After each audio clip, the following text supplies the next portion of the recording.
Daftar pemilih tetap atau DPT Kota Langsa sebanyak 128.861 orang untuk Pilkada 2024.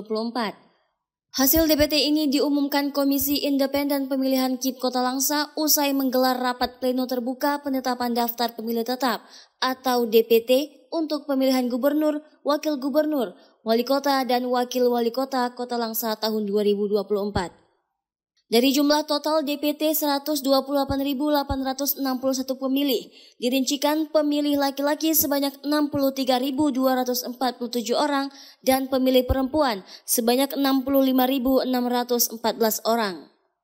Sedangkan jumlah tempat pemungutan suara atau TPS sebanyak 246 TPS yang tersebar di 66 kampung dalam wilayah pemerintah kota Pemko Langsa.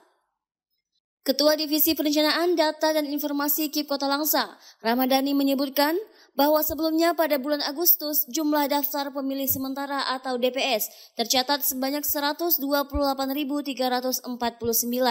Namun setelah dilakukan rekapitulasi terjadi penambahan menjadi 128.861 orang.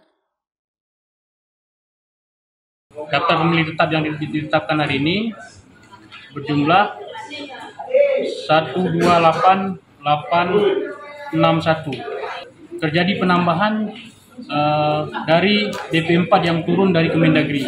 DP4 yang turun dari Kemendagri jumlah 127.481. Nah, terjadi penambahan ini karena proses pencocokan dan penelitian dilakukan oleh petugas Pantarli, kemudian dilakukan oleh petugas PPS, kemudian dilakukan sinkronisasi oleh petugas PPK yang ada di kecamatan, sehingga daftar pemilih hari ini yang hari ini ditetapkan itu sudah sesuai dengan hasil pencocokan dan penelitian dari mulai tingkat desa, tingkat kecamatan hingga tingkat kabupaten kota.